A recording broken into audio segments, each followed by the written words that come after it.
Bueno, como les comentaba recién, hoy vamos a hablar de Chagas. Antes de ver un pequeño video disparador del tema que vamos a estar abordando en piso con nuestros invitados, les cuento que en Argentina nacen 2.000 bebés infectados con el virus del Chagas, de los 9.000 que nacen en el mundo. Y a pesar de que la enfermedad ya lleva más de 100 años siendo, digamos, combatida por distintos organismos, todavía hay mucha gente afectada que no sabe que tiene Chagas. Veamos este informe y vamos al lío.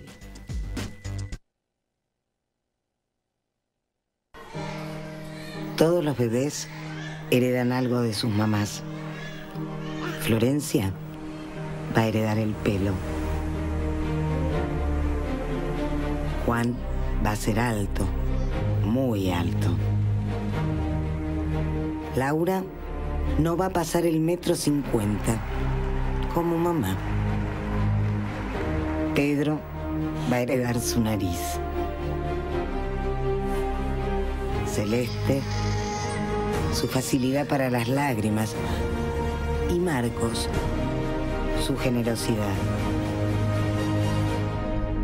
Pero Ana iba a heredar el Chagas que su mamá tenía. Porque antes de quedar embarazada, decidió hacerse el tratamiento y se curó. Por eso ahora Ana va a heredar la sonrisa de mamá, sus manos, sus ojos, su fuerza, su valentía. Cada año nacen 9.000 bebés heredando el Chagas de su mamá. Hagamos que sean 0. Con un simple examen y tratamiento, el Chagas se cura.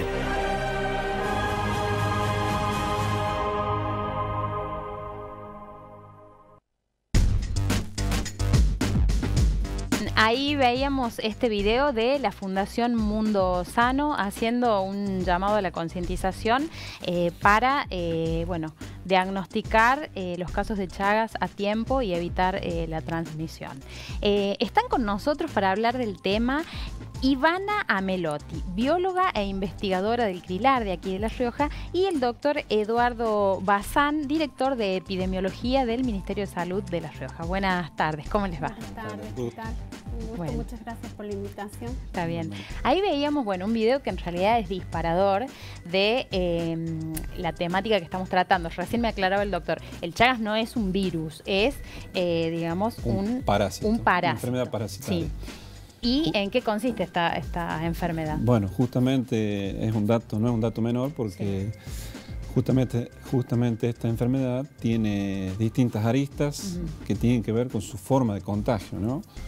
Un poco explicarle eso a la comunidad y a la gente, que esta enfermedad tiene varias formas de transmisión. En general, lo que veíamos en el video, que es justamente uno de los objetivos de la salud pública actualmente, la transmisión congénita, ¿no? Pero también esta enfermedad históricamente se ha transmitido a través del contacto con vectores que pueden transmitir esta enfermedad. Vectores son los insectos en este caso. Exactamente, concretamente la vinchuca, ¿no? Que puede transmitir a través de, digamos, si en el caso que esté parasitada la vinchuca, puede transmitirla a través de digamos, el rascado o la lesión que se produce cuando la vinchuca puede picar al ser humano, digamos. Sí. En general, históricamente, esa forma de transmisión era la más importante que teníamos en Argentina. A partir de los programas de control, digamos, vectorial, que existen hace más de 20, 30 años en nuestro país, ha disminuido esa forma. Digamos, no es la forma más importante, persiste actualmente, pero digamos, ha disminuido en frecuencia. Y lo que no se ha podido controlar todavía, o lo que ha estado en segundo lugar y hoy pasa a ser una forma importante, es la forma congénita, que es justamente lo que veíamos en el video, donde digamos, justamente hace hincapié en la importancia de la detección, ¿no? La detección se le puede hacer al momento del nacimiento del bebé, durante el embarazo y principalmente a los 10 meses de vida, que es justamente el problema que hoy existe en la salud pública, que muchas veces los pacientes no vuelven al control, entonces que justamente debemos redoblar los esfuerzos para poder captar el 100% de los chicos, hijos de mamá positiva, que puedan hacerse el estudio. Bien, Ivana, hay un estudio del doctor David Gorla del CRILAR, que lo hizo entre el 2005 y 2006, en el cual él dice que aproximadamente la mitad de las viviendas rurales que ellos habían tomado como muestra en aquel momento estaban infestadas con vinchucas. ¿Se sabe cuál es la situación hoy en La Rioja de esta...? Sí, a partir de ese estudio, La Rioja en ese momento se pasa a ser referente a nivel nacional, porque es la primera provincia en la cual cada una de las viviendas, incluso las rurales que están en los parajes más alejados, reciben un número de identificación y se georreferencian, o sea, con un GPS en esa época que no era tan accesible como es ahora, se logró georreferenciar todas las casas rurales y esto permitió hacer las bases de datos que actualmente cuenta el programa de Chagas, que son de las más completas que hay en el país, porque tienen un seguimiento histórico desde esa época. Obviamente fue un trabajo progresivo. Estamos hablando desde esa época, el 2005 hasta la actualidad.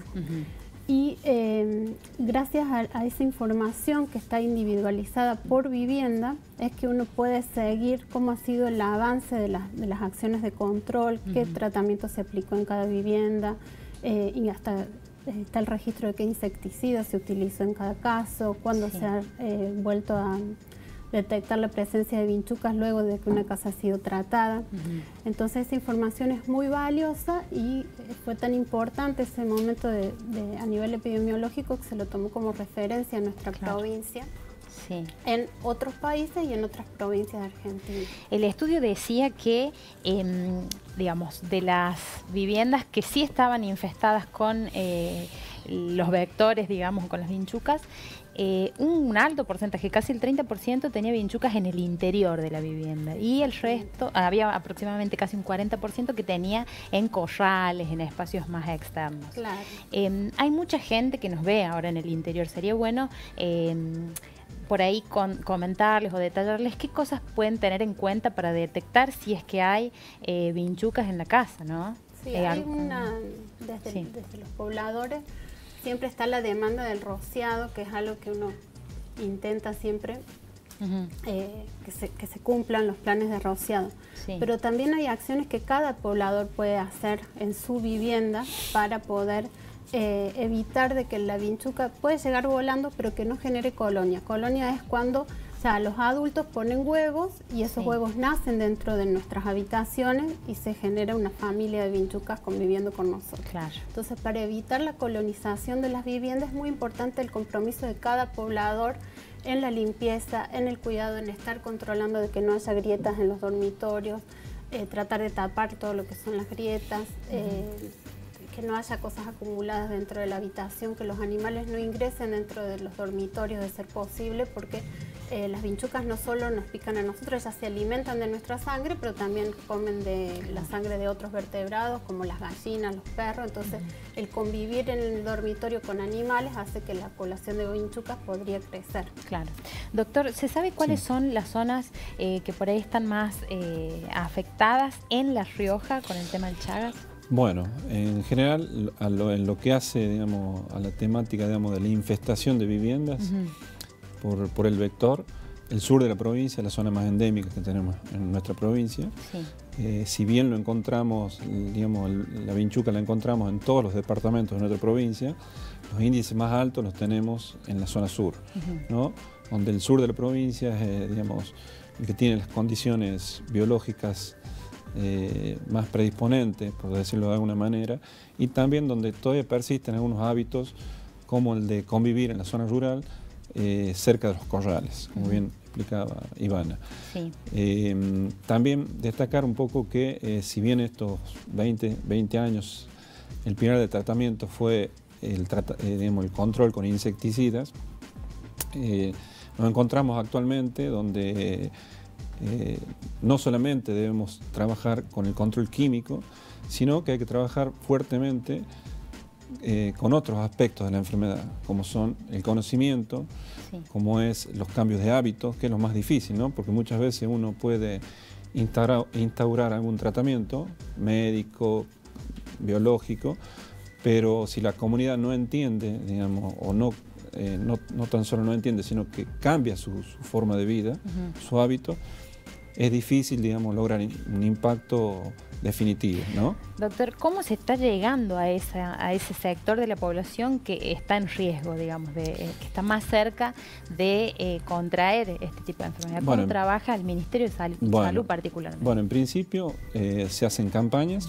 de control, digamos, en toda la provincia, y después se articula con áreas de educación, ¿no? Se trabaja juntamente con las escuelas a través de programas de educación para, digamos, explicar un poco el ciclo biológico que tiene la vinchuca, cuáles son los factores de riesgo, y por supuesto también con el sistema de atención a través de los agentes sanitarios, quienes, digamos, trabajan a través de líderes comunitarios, qué tipo de medidas deben implementar para evitar, digamos, estos nichos, estas condiciones, ¿no? Es difícil, no es fácil, porque justamente es cambiar un poco la idiosincrasia. Actualmente, bueno, hace 2 meses estuvimos haciendo un estudio justamente con residentes de bioquímica que pertenecen a la Universidad Nacional. Estuvimos haciendo un estudio en el departamento Rosario Vera Peñalosa, y justamente se evidenció, digamos, la disminución de la transmisión vectorial, pero el riesgo persiste justamente en tratar de modificar estos hábitos, ¿no? Entonces surgieron distintas estrategias desde el área del programa de Chagas, que abarcan otro tipo de trabajo, que no es solamente, como le decía al principio, el trabajo con insecticidas, sino con la gente, ¿no? Educando, viendo otras estrategias. Incluso hubo un tiempo en el que se habían propuesto viviendas rurales para mejorar la calidad de vida, pero ninguna de esas estrategias logró un impacto 100%, ¿no? Actualmente se habla también de ranchos sustentables, o sea, estructuras de viviendas con los mismos tipos de materiales que ellos tienen en su zona rural, para que no sea tan brusco el cambio, digamos, de estilo de vida. Claro, bueno, se trata de complementar y de generar también campañas integrales, políticas integrales, ¿no? Exactamente. Ivana, bueno, ¿cómo lo ves vos desde tu trabajo y desde tu ámbito, digamos, y tu aporte? Particularmente, ¿Cómo evalúas esta lucha, digamos, a nivel provincial? Trabajo desde la biología, o sea, estudiando justamente las vinchucas. Sí. Y bueno, el trabajo nuestro es enfocado principalmente al insecto vector, pero la demanda de la sociedad siempre es con respecto a los enfermos. Entonces, desde nuestro lugar, el crilar está instalado en Anillaco, en una zona rural, lo que justamente las personas por ahí no conocen, esto que hablábamos al principio de que el Chagas sí se cura, que durante mucho tiempo hubo como una falta de información con respecto a eso. Hay drogas. El tema es que justamente lo que hablaban recién con Hugo, el tema de que es un parásito. Que sea un parásito lo que significa es que el tipo de célula del organismo que nos infecta y nos enferma de Chagas es muy parecido a nuestras células. Entonces el remedio para poder matarlo nos daña a nosotros también. Entonces hay mucha gente que le da alguna reacción adversa, y por eso es tan importante de que haya un médico siguiendo a la persona que está en tratamiento, que uno lo podría pensar en la ciudad y es, bueno, tengo que ir al doctor cada tantos días, pero cuando uno vive muy adentro en la zona rural, ya sea en Rosario Vera o en San Martín, y le queda muy lejos realmente para dirigirse hasta un doctor, ahí es donde se complica el seguimiento del tratamiento, que es un seguimiento de unas pastillas que se toman, pero que duran 60 días. Entonces son 2 meses que uno tiene que tener realmente un médico cerca. Y cuando estamos en un área rural, eso no es tan fácil por las distancias, por la dificultad de los traslados. Entonces, detectar a la persona y poder ayudarla a que pueda hacer ese tratamiento si está infectado con el parásito es como un desafío al que nos enfrentamos todos. Porque, como decía el doctor, a veces el bebé se retira y no terminó esos 2 meses, no se va a quedar 2 meses en la capital, y cómo garantizamos, le ayudamos a esa mamá que le dé el tratamiento al bebé para que se cure, sabiendo de que se puede curar, pero bueno, necesita el acompañamiento médico de todo, cercano. Sí. Bueno, habrá que seguir trabajando, ¿no? Por supuesto. Muchísimas gracias por estar acá, por esta charla que ha sido, me parece, muy productiva. Nosotros nos vamos a ir a una pausa. Volvemos para recibir a Delphi Fausone, la joven de Toma Nota, con un informe imperdible. Ya volvemos.